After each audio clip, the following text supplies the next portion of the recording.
The 2026 commencement convocation ceremony of Case Western Reserve University is hereby convened. Please remain standing for the national anthem.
Please be seated. The President of Case Western Reserve University, Eric W. Kaler. Good afternoon. Good afternoon. There you go. Thank you and welcome to the 2026 Convocation of Case Western Reserve University. Today, we mark the official start of commencement celebrations for the undergraduate, graduate, and professional student members of the class of 2026, and I offer sincere congratulations to all of you. As University President, it's my honor to welcome our graduates, esteemed faculty and staff, distinguished award winners, university trustees, emeriti trustees, honorary degree recipients, and guests, both in person and joining us on the live stream. This is a milestone event for our graduates, and it's been a milestone bicentennial year for the university. We're now the fastest growing research university in the Association of American Universities. Time magazine ranked us in the top 25 in the country, and Forbes named us to its new Ivies list. And last month, we received a historic $125 million gift from the Jack, Joseph, and Morton Mandel Foundation. So indeed, all of us have a lot to celebrate. Today, we also extend a warm welcome to our convocation speaker, Rebecca Liebert. Rebecca is the president and CEO of Lubrizol Corporation, a global specialty chemical company headquartered right here in Northeast Ohio. Lubrizol was co-founded nearly a century ago by three brothers who were university alumni and whose names should be familiar to everyone in this room: Kelvin, Kent, and Vincent Smith. And you'll learn more about them during this ceremony. There are several university trustees and emeriti trustees who join us for this celebration and whom I want to recognize. They are Scott Cowan, Sally Grease, Joe Keithley, Franklin Salata, Ellen Mathek, Laura Quintella, Larry Sears, Russ Warren, and our board chair, Julie Gerberding. Julie is a double alumna of Case Western Reserve University. She earned her undergraduates and medical degrees here. She also holds a Master of Public Health from the University of California at Berkeley. A renowned infectious disease specialist, Julie is the president and chief executive officer of the Foundation for the National Institutes of Health. She's a member of the National Academy of Medicine, and she is a former director of the Center for Disease Control and Prevention, where she served from 2003 to 2009. And since 2011, Julie has served on the university's Board of Trustees, where she's also chaired the Research and Tech Transfer Committee and served as vice chair. I appreciate Julie for her leadership, her thoughtfulness, and her unfailing support for our students and this university. Please join me in welcoming our University Board of Trustees Chair, Julie Gilligan.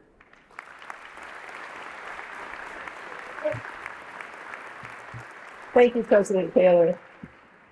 On behalf of the Board of Trustees, I congratulate the class of 2026.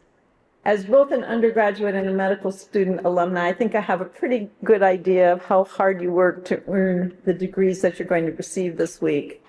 But today is really more than a celebration of what you've accomplished. It's a recognition of who you've become during your time at Case Western Reserve and the impact you're now prepared to have in the world beyond our campus.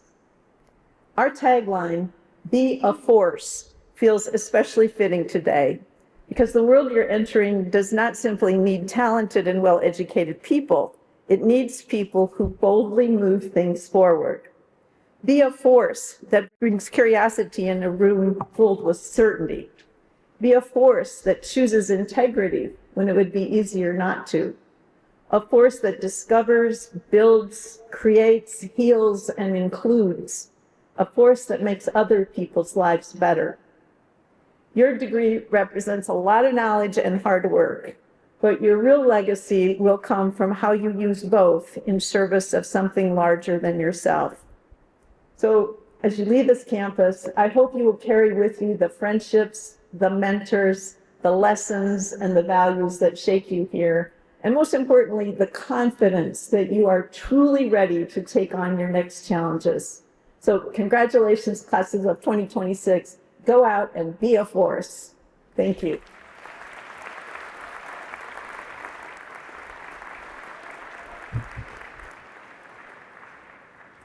Thank you, Julie. Each year at Convocation, we honor several individuals for their service and contributions to the university. The first of these honors this year is the President's Award for Visionary Achievement. This award recognizes individuals who have distinguished themselves through significant and exceptional support to Case Western Reserve University. Recipients of this award demonstrate a history of prominent philanthropic engagement and service that benefits our campus and the broader community. This year, we are honored to bestow this award upon Ellen Mavick. Ellen is president and chair of the Kelvin and Eleanor Smith Foundation and a trustee emeriti at Case Western Reserve University. The Kelvin and Eleanor Smith Foundation was launched more than 70 years ago by Ellen's grandfather, Kelvin Smith. I mentioned earlier that Kelvin was a co-founder of Lubrizol with his two brothers, Kent and Vincent. Today, the Kelvin and Eleanor Smith Foundation is among Ohio's largest private family foundations.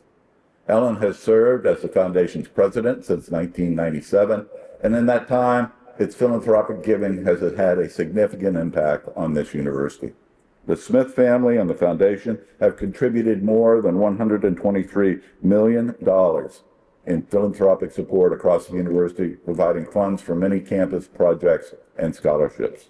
So Ellen, thank you for your service to this university and for carrying on your family's continued legacy of tremendous impact at Case Western Reserve University. Congratulations.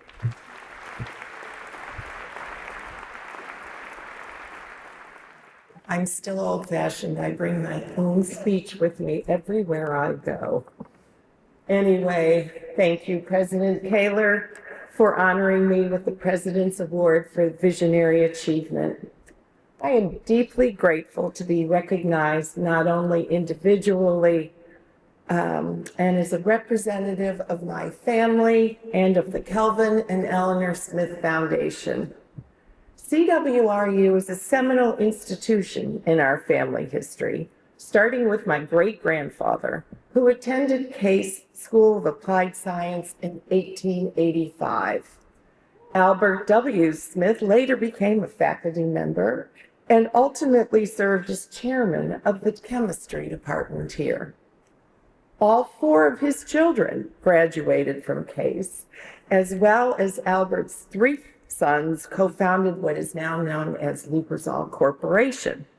Each of the brothers remained very involved with Case, and they were very active in the university during their lifetimes. As a child, Case Western Reserve was a household name, revered by our family, as Lubrizol headquartered in Northeast Ohio grew to be one of the most respected corporations in the world. My grandfather, Kelvin Smith, was an elegant, brilliant, and honest man. He was a man of very few words, unlike my grandmother, Eleanor, who could charm and tell stories to total strangers. Imagine my surprise when my grandfather invited me to lunch, a first for him to ever have invited me to lunch, when I was contemplating attending or transferring universities during my sophomore year of college. He unequivocally encouraged me not to attend Case Western Reserve, as I did not have a chemical or scientific bone in my body. His bold reaction to my consideration, I now know, was because he wanted me to find my own way in another city, unencumbered by familiarity or familial ties. His recommendation was absolutely correct as I pursued my love of art history at Northwestern University. What I learned many years later, after joining the university's board of trustees, is that scientists and engineers also have a lifelong interest in the arts. I do have to say, though, that I felt I brought a bit of right brain thinking to the university board, especially when chairing the university master plan at the time. To all the graduates today, I extend to you my heartfelt congratulations on your many, many achievements. It is not an easy task to succeed in the university's rigorous curriculum, while at the same time be bombarded with scary world news. The pressure is extraordinary and impossible for you, I'm sure, to stay grounded in the present. Now is the time for you to step into the world well-rounded with Case Western Reserve education. You have so much to offer, and do not let the fear of humiliation or failure scare you into submission, because as we all know, as we age, failure is essential to growth, and it only encourages more creativity and innovation. So you are young, take risks now, and you will be ultimately so happy that you did. Always keep your values front and center, so your setbacks will always be softened. Stay true to yourself. I'm a believer in Ocean Vuong's philosophy that life's obligation is to yourself, it's to your family, and it's to your community. I have lived these values throughout my entire life, and I have led a very magical and meaningful one filled with amazing opportunities. I have never sat back on my laurels and not taken responsibility seriously. I started my own business at age 26, transformed our foundation strategy and management, worked 2 jobs at a time, volunteered in leadership roles in many nonprofit committees and boards, while also being a mother, a stepmother, and a wife. I'm exceedingly curious, so I get myself involved in all kinds of crazy endeavors. But I was taught by my family to treat everyone with kindness, grace, respect, and attention, and if possible, bring joy and beauty to others. It has been part of my life's mantra. It has served me well. In our regimented world, it is wonderful to find a focused moment of unexpected beauty and joy, whether it be in a bird song or when it is from a stranger's smile. Be a model yourself and in your life's work to consciously conduct yourself, and remember to add the letter E at the end of the word human. Be daring, dream big, and continue being curious. You have so much to give to our world. It is waiting for you with open arms. Remember your values. Don't be afraid or that you aren't good enough. You are the one that got you right here today. And what an amazing achievement. Thank you again for this special award honoring me and my family's legacy, and inviting Rebecca to be the speaker of Lubrizol, the convocation speaker today. The Smith-Lubrizol connection is representative of Case Western Reserve University's influential, historic, and deep relationships. I'm deeply honored and proud, and best of luck to all of you.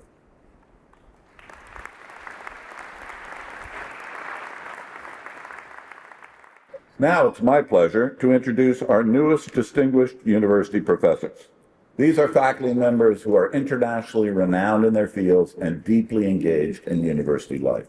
They advance their fields through discovery, scholarly work, and service to national and international organizations in their areas of expertise. They also advance Case Western Reserve University through their teaching, mentoring, collaboration, research, and service. The title of Distinguished University Professor is the single highest honor the university can bestow on a member of our faculty. So, distinguished university professors, when I call your name, please step forward. And as I share about you and your accomplishments, Provost Joy Ward will place the medal around your neck. First is Gary Galbraith, professor in the Department of Dance at the College of Arts and Sciences. Professor Galbraith is a double alumnus of Case Western Reserve. He earned his undergraduate degree here in biomedical engineering and his master's of fine arts in dance. He joined the faculty in 1999, and since then he has helped shape the Department of Dance into an internationally recognized leader in two distinct areas that are unique to Case Western Reserve University. Professor Galbraith has earned an international reputation for pioneering work in dance and technology. His projects expand the boundaries of performance, from his early experiments in network choreography to recent work using holography and motion breaking systems. Professor Galbraith's innovation also extends to teaching and research in dancer health. His work combining holoanatomy with live dance has informed medical education. He has also developed the Dancer Wellness Project, an internet-based resource supporting injury surveillance and performance optimization for dancers worldwide. Professor Galbraith is a past recipient of the Faculty Distinguished Research Award and the John S. Dykoff Award for Excellence in Graduate Teaching. Professor Galbraith, for your contributions to dance, scholarship, and teaching at Case Western Reserve University, it is my great honor to confer upon you the title of Distinguished University Professor.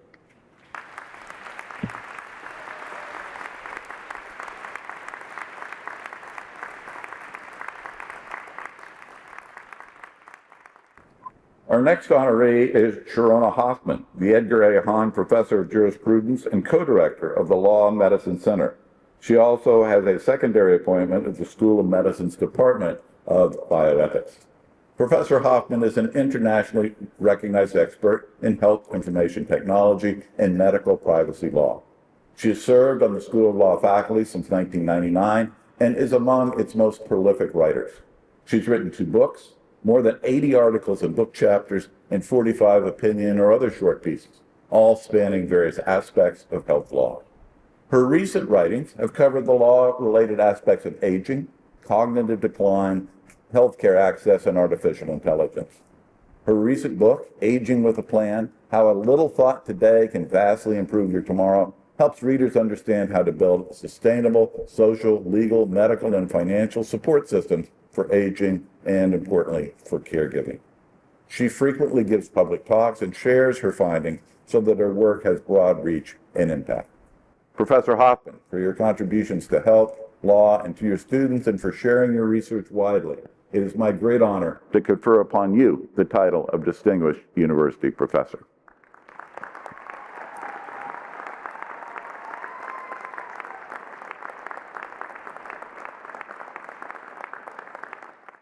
Our final honoree today is Anthony Winshaw Boris, the James H. Jewell, MD Professor of Genetics at the School of Medicine. Professor Winshaw Boris is also a double alumnus of Case Western Reserve University, earning a graduate degree in biochemistry and his medical degree at the School of Medicine. As a researcher, Professor Winshaw Boris has been a trailblazer in human genetics. His studies of the pathophysiology of neurogenic disorders, such as autism, have helped identify novel therapies through the creative use of animal models and stem cell models. A member of the faculty since 2013, he has served as chair of the Department of Genetics and Genome Science for the last decade. And during that time, he revitalized the department by growing annual funding, recruiting new faculty members, reviving the Center for Human Genetics, and expanding the genomics core. He has mentored countless graduate students, postdoctoral fellows, and junior faculty members, and this past fall, he was elected to the National Academy of Medicine. Professor Winshaw Boris, for your contributions as a physician scientist and as an elite leader in the biomedical sciences field and at the School of Medicine, it is my great honor to confer upon you the title of Distinguished University Professor.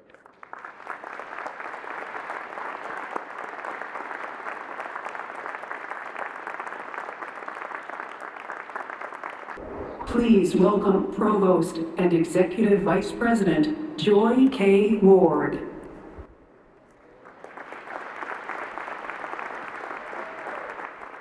Mr. President, on behalf of the Honorary Degree Committee of the Case Western Reserve University faculty, it is my distinct honor to present candidates for degree honoris causa. The first candidate is Carl June, recipient of the degree of Doctor of Medical Science honoris causa. Carl June is the Richard W. Vague Professor in Immunotherapy at the University of Pennsylvania and an internationally recognized physician scientist whose groundbreaking work has transformed the field of cellular immunotherapy and changed the course of cancer treatment. As director of the Center for Cellular Immunotherapies and the Parker Institute for Cancer Immunotherapy, Dr. June has helped move cell-based therapies from early concepts to approved treatments available to patients. In his laboratory, he pioneered the genetic modification of T cells and led the development of CAR T-cell therapy, the first use of a living cell-based therapy for patients with hard-to-treat leukemia. This breakthrough opened a new era in cancer therapy. Its success in other blood cancers has sparked a worldwide effort to identify new targets and bring these therapies into clinical use. These treatments have saved many lives and fundamentally changed how we think about cancer care, expanding treatment options beyond traditional drugs to include living, self-replicating cells designed to fight disease. Dr. June has published more than 500 scientific papers that have helped shape the field of immunotherapy and guide advances in cellular medicine. He has also mentored many physician scientists, immunologists, and engineers, training and inspiring the next generation of leaders. These leaders have gone on to direct research programs, lead clinical trials, and drive innovation across academic medicine and the biotechnology industry worldwide. Dr. June's career reflects a powerful vision that careful, curiosity-driven science can be translated into real treatments that improve and save lives, reshaping the future of medicine. Carl June, for your exceptional and transformative work as an internationally recognized physician scientist, and on the recommendation of the university faculty and the Board of Trustees, it is my pleasure to admit you to the degree of Doctor of Medical Science, honoris causa, with all the rights and privileges pertaining thereto, to bestow upon you the hood of this university and to grant you this diploma.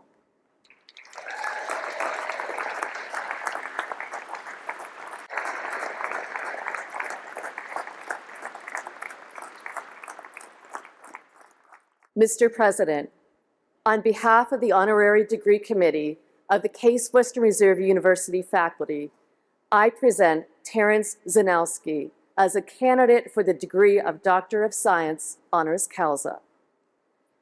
Terence Sanelski is an internationally recognized neuroscientist, educator, and innovator whose visionary work has transformed our understanding of how the brain computes, learns, and remembers. A proud alumnus of Case Western Reserve University, where he earned his bachelor's degree in physics in 1968, Dr. Zanowski went on to pioneer the field of computational neuroscience, blending theoretical, computational, and experimental techniques to uncover how the brain functions and shapes our behavior. His groundbreaking work has illuminated the mechanisms of sleep, memory, visual processing, and learning, while advancing understanding of disorders such as schizophrenia, Parkinson's disease, and multiple sclerosis.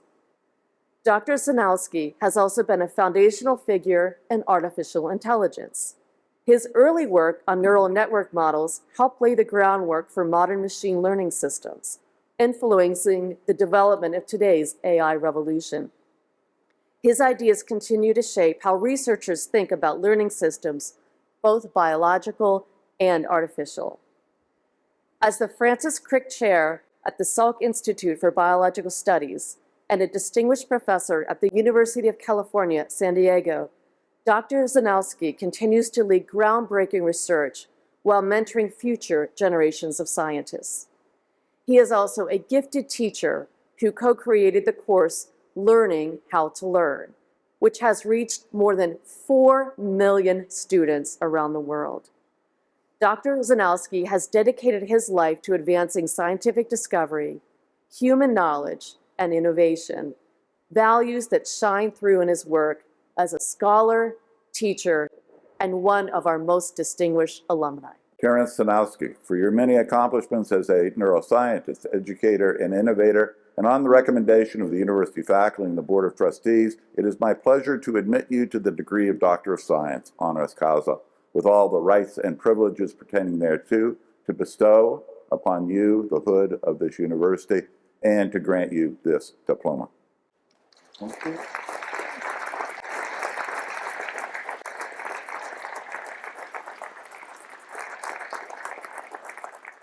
At this time, we welcome our convocation speaker, Rebecca Liebert. She is the president and CEO of Lubrizol Corporation, a Berkshire Hathaway company located in Wickliffe, Ohio. As Ellen Mavick shared, Lubrizol is a company that has historic ties to and a long-time partnership with Case Western Reserve University. Today, we continue to strengthen that partnership, thanks to Rebecca and her leadership style, which is grounded in technical excellence and focused on solving real-world challenges. Prior to her leadership at Lubrizol, Rebecca served as Executive Vice President at PPG Industries. She also held multiple leadership roles at Honeywell, including President and CEO of Honeywell UOP. She is a recognized leader in manufacturing and engineering, and for her leadership in advancing manufacturing, she was elected to the National Academy of Engineering in 2022. She holds a Bachelor of Science degree in Chemical Engineering from the University of Kentucky and a PhD in Chemical Engineering from Carnegie Mellon University, as well as an MBA from Northwestern's Kellogg School of Management. We are delighted that she is here with us today, and please join me in welcoming Rebecca Liebert.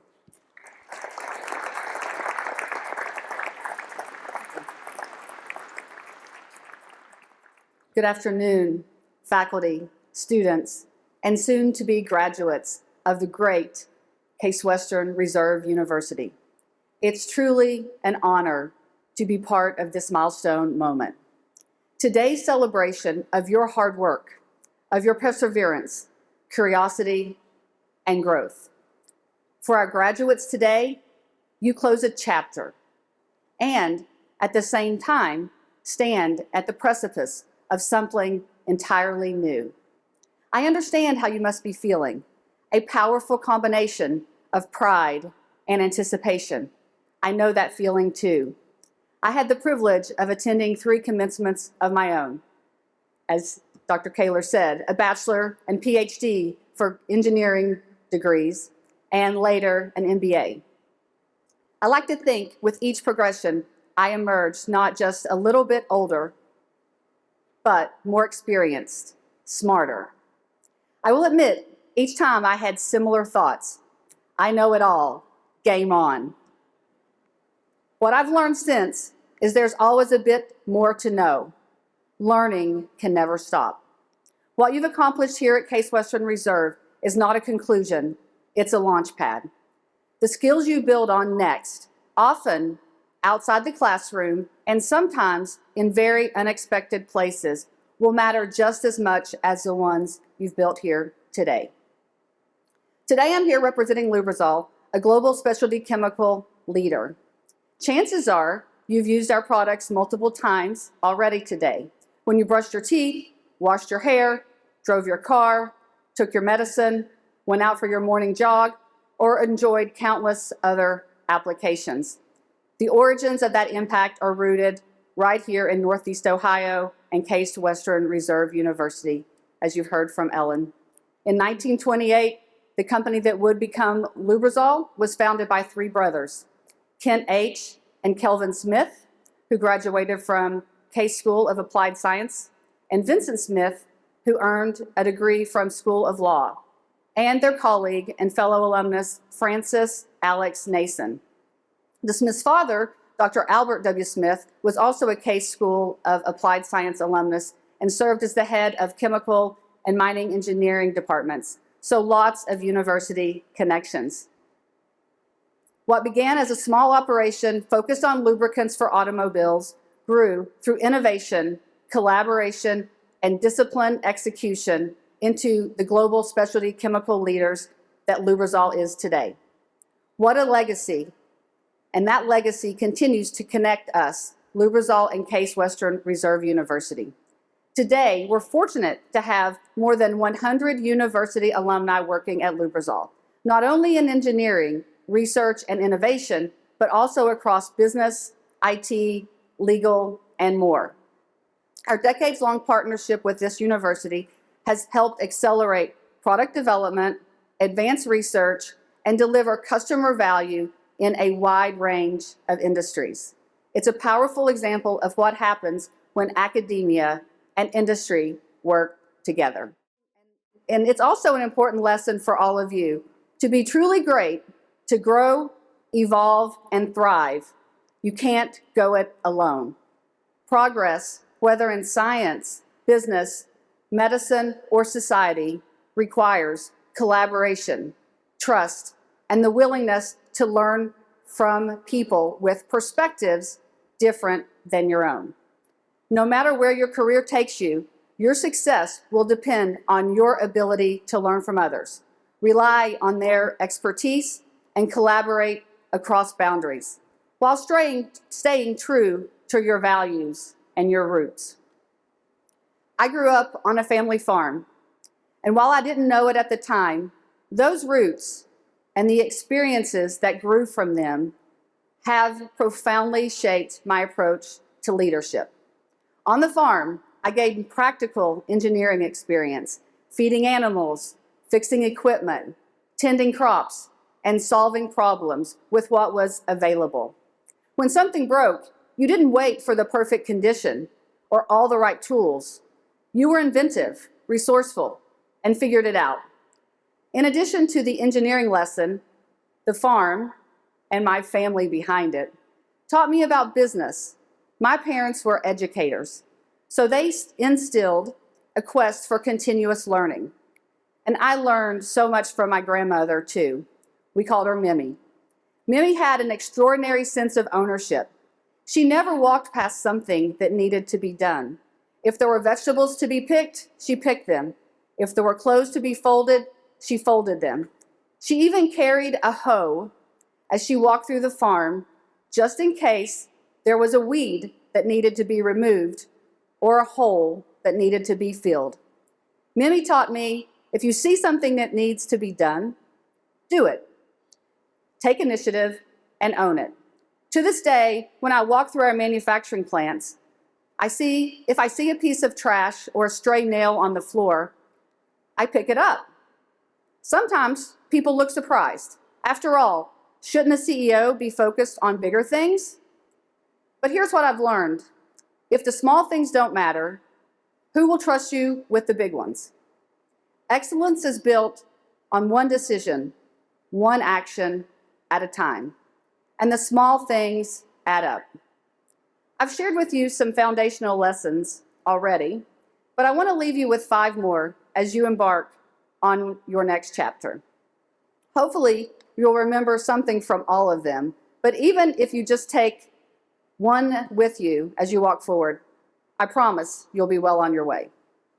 So lesson number 1, growth is rarely a straight line. Early in your career, it's easy to believe success means moving steadily upward, one promotion after another, running up that career ladder. But real growth is often lateral before it's vertical. Lots of parallel opportunities, maybe even some steps back before you move forward. Today's successful leaders have had career lattice versus career ladder, and I can attest to that for me. Diverse experiences, up, down, sideways, build depth, agility, and that makes you valuable. And growth happens when you get uncomfortable. Take on roles that stretch you, even if they make you uncomfortable. And if you don't feel nervous, you probably aren't stretching yourself enough. Be honest about when you need to improve and when you're stretching, and take and apply feedback. Next lesson. There's a saying, the best time to plant a tree was 20 years ago. The next best time is today. My team probably gets tired of me saying this. Engineers and scientists often wait for perfection, but progress rarely comes from being perfect. You don't need the tree to be perfect or fully blossomed when you plant it. You nurture it, you adjust, you help it grow. The world around us is moving at speeds greater than ever before. The cost of waiting is significant. So start small, learn as you go, make timely decisions, but plant that tree today. I promise it will grow. Now for lesson number 3. One way to get comfortable about your decisions and in decision making and planting that tree is recognizing if you're facing a one-way door decision or a two-way door decision. This is a concept that was popularized by Amazon's founder, Jeff Bezos. Some decisions are one-way door. When you walk through it, you can't easily go back. One-way doors are irreversible. They're high-stake decisions. They require careful deliberation. This is true for decisions involving safety and ethics, for example. These must be thoughtful decisions.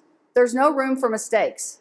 But many decisions, probably most decisions, are two-way door decisions. These are decisions that you knowingly walk through the door, understanding the stakes, the extra cost, the extra time, eroded customer confidence, and are prepared to accept this outcome knowing you can reverse the decision with a defined cost impact. These reversible decisions allow for speed and experimentation. Be bold with these decisions. Take calculated risk. And if you realize that your hypothesis was wrong, don't waste time defending it.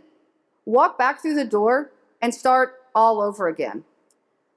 I launched a product early in my career that looked like a huge home run in the lab, but failed miserably in real-world application. I was devastated. I thought it might end my career momentum entirely. But instead of pouting about it, I walked back through the door, I learned, I adapted, and I emerged stronger. The comeback is always stronger than the setback. Take a risk when facing a two-way door decision and walk through. Next lesson, inputs drive outputs. What you put in determines what you get out. That sounds so obvious, but many people often measure the wrong thing or wait too long to take action. Think about running. If you're picking up running and training for a race, you won't be your best if all you do is track your time with each run. You're just observing the result. But what if you focus on the inputs? You follow structured training. You set a set schedule to run. You add strength training to your exercise regime. You get properly fitted for running shoes. You improve your stride and you fuel your body with the right nourishment and hydration. Your race time can change. You've changed the inputs to your running schedule. On the business side, if revenues are falling, don't wait for the numbers to change. Whatever is contributing to the miss, get in front of them quickly. Look at the inputs, make those changes, measure again, and do this continuously. In business and in life, identify the inputs that matter. Learn and iterate fast. And finally, execute with excellence every time. This starts with focusing on what matters most. I call it, and I use the principle of 80-20 rule.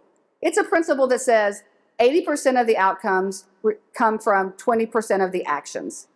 Again, sounds simple. Focus on the tasks that drive the largest impact.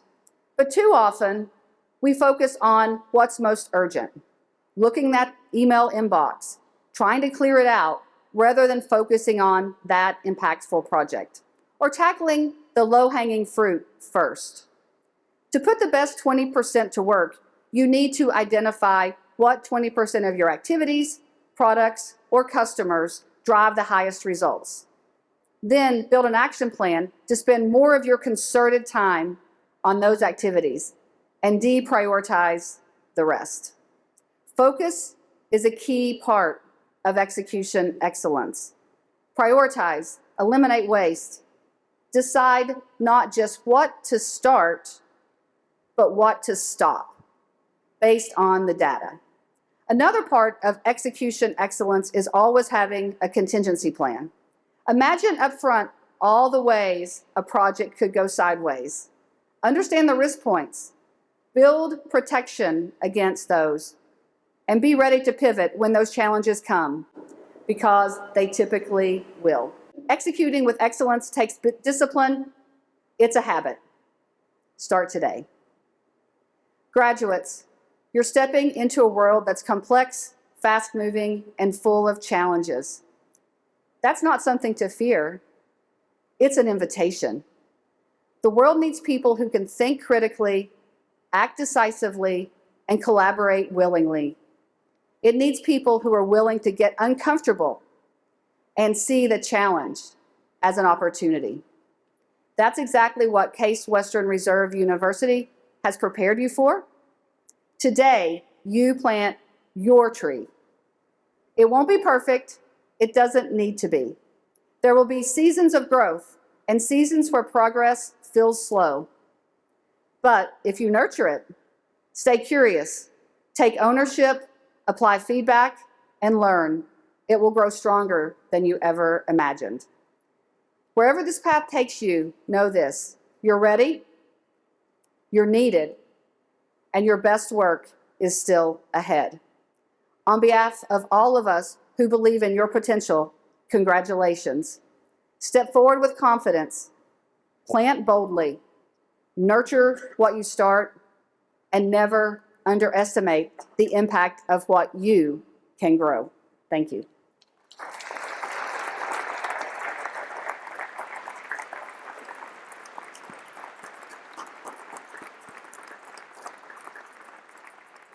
Thank you very much, Rebecca. Excellence is built one decision, one action at a time, and so too is our 200-year anniversary of this university and our long-standing partnership with Lubrizol.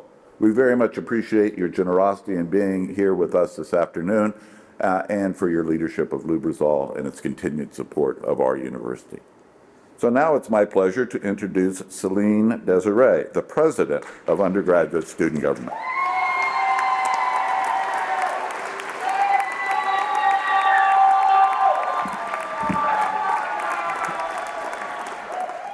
Good afternoon to all the guests here today. A very special greeting and congratulations to the bicentennial undergraduate and graduate classes of Case Western Reserve University. When I tell people I'm getting my degree in anthropology, they usually respond by admitting they don't know what it is or pretending they do. In case you fall into those categories, anthropology is, simply put, the study of humans and what it means to be a human. What I like about this field of study is that it makes me hyper-vigilant on the actions of others. I mean, I was judgmental before, but now I can pretentiously say I'm analyzing others through the anthropological lens.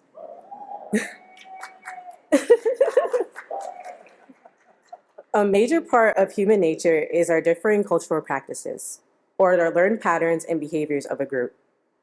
The study of culture isn't reserved for distant, non-Western societies that are the typical focus of anthropologists.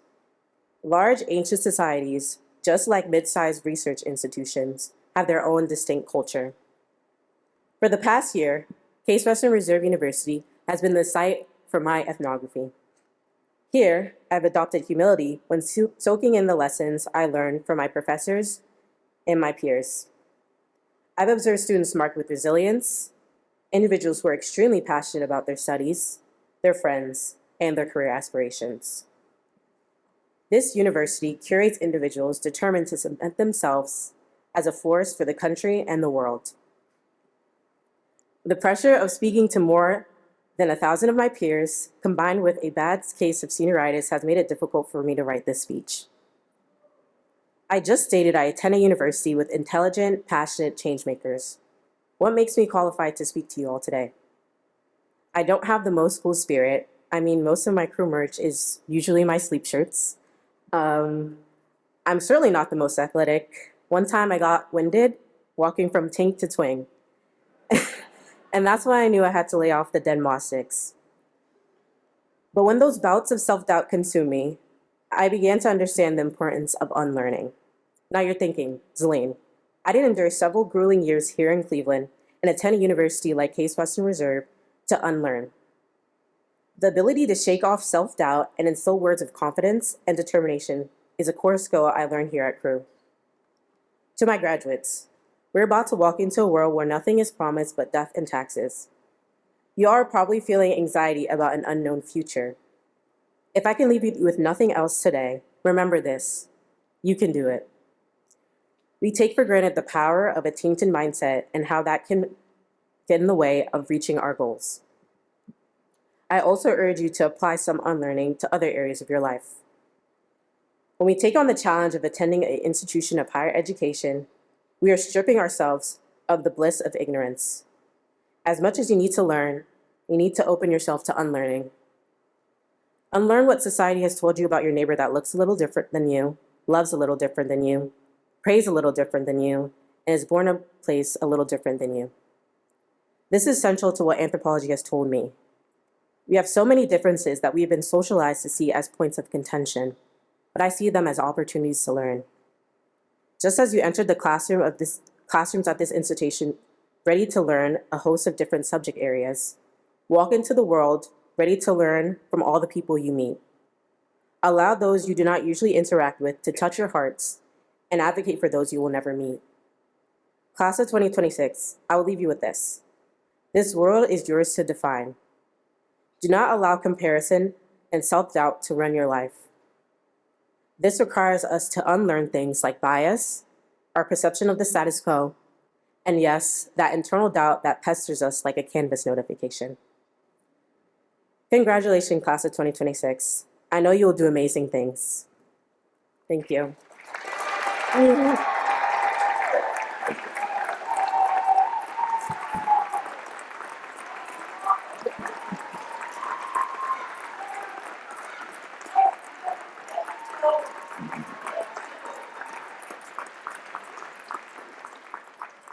Thank you, Zelene. I'm now pleased to welcome Elise Ralston, who is currently the president of the Graduate Student Council. Elise, please.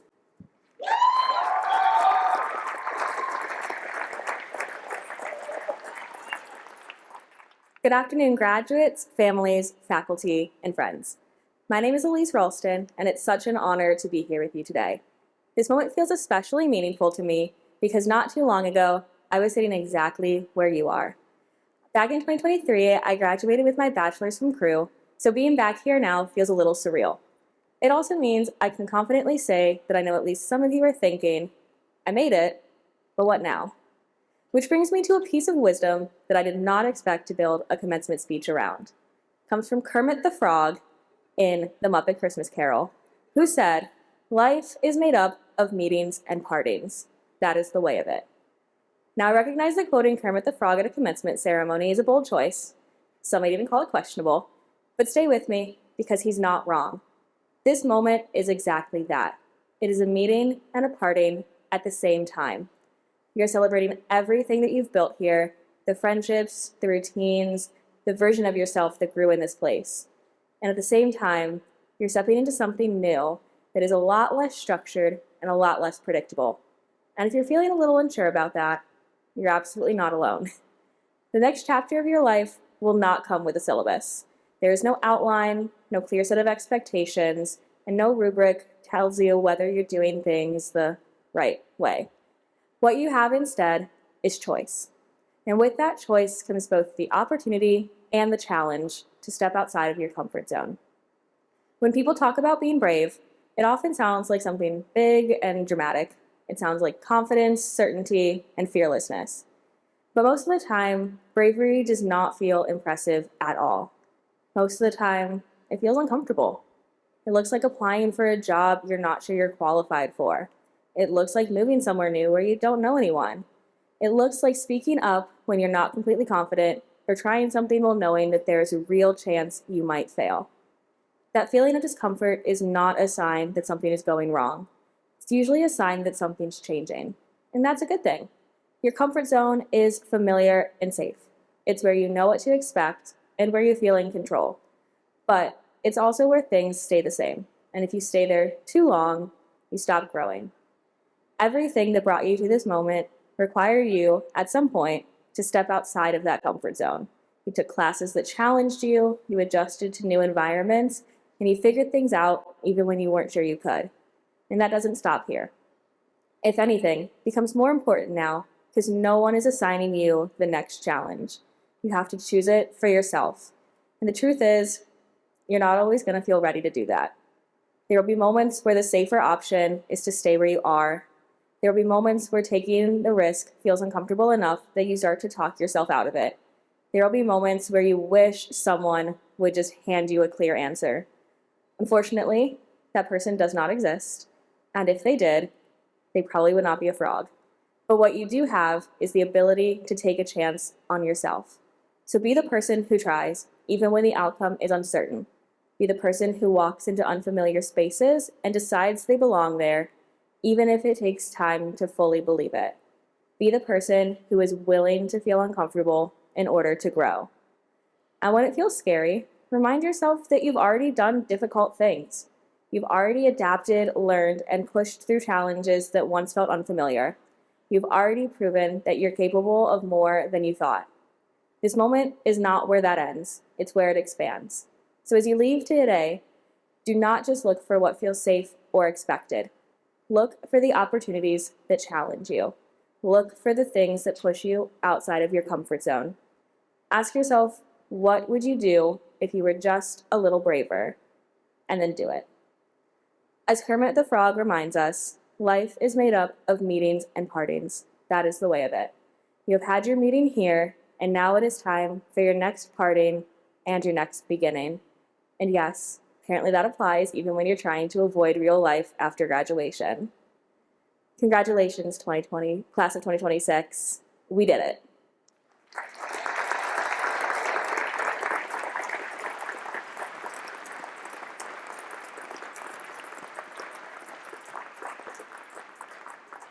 Thank you, Elise. And now welcome Gary Broadbent, President of the Alumni Association of Case Western Reserve University, to share a few remarks. Gary, please. Thank you very much. Thank you, President Kaler. Congratulations, graduates. On behalf of the Alumni Association, we look forward to welcoming you as our newest alumni members. Congratulations. Including Desiree.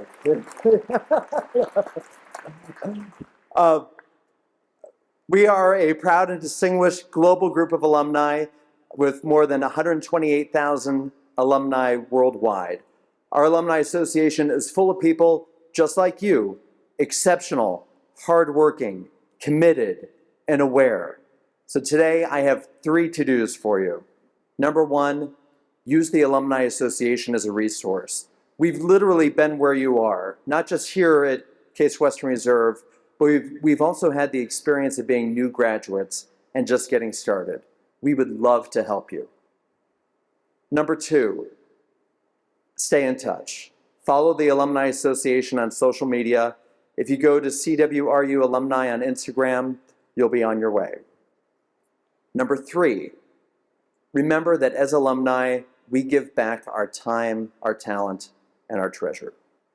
We mentor current students, we mentor alumni, we support university programs, we volunteer to advocate for Case Western Reserve University. So we ask that you do what you can. It feels so good to pay it forward. Graduates, the Linsalata Alumni Center is your new home away from home. We can't wait to see you at Homecoming in October and at other alumni events on campus and throughout the globe. Congratulations again.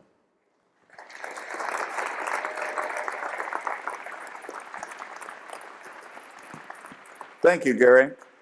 Before we close, I want to recognize one member of the platform committee. Chris Orman, will you please stand?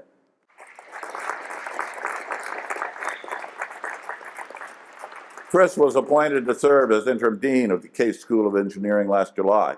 He willingly stepped up and did a truly exceptional job leading the school this past academic year. Our new dean, Susan Hagnes, begins in July, and we look forward to her arrival. But Chris, we wanted to take this opportunity to thank you for your steady and outstanding leadership this past year. Thank you.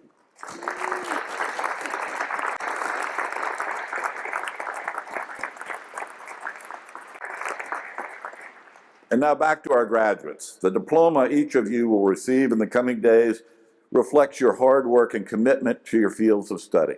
That knowledge, combined with your experiences here, will propel you forward and through your next step and the step after that. It is just the first day of many changes ahead. I wish all of you continued success, and again, congratulations. We look forward to celebrating with you in the coming days. And now I invite everyone to stand and join in the singing of the alma mater, which can be found on the screens. Our alma mater will be led by Case Western Reserve University Concert Choir. Shine on forever, Case Western Reserve, loyal and true are we. Your brave sons and daughters, your knowledge we use to make our mark on history. Our school days will cherish forevermore, a lifetime of friends from the start. Shine on forever, Case Western Reserve.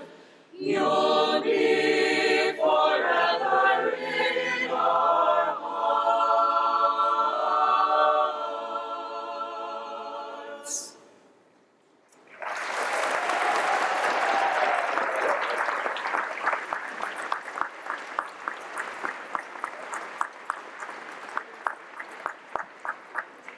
Honored guests, this concludes our ceremony. Please remain standing at your seats until the academic procession exits the Veal Center. And all of you are welcome to join us for the Spartan send-off at Horsburgh Gym. Thank you and congratulations.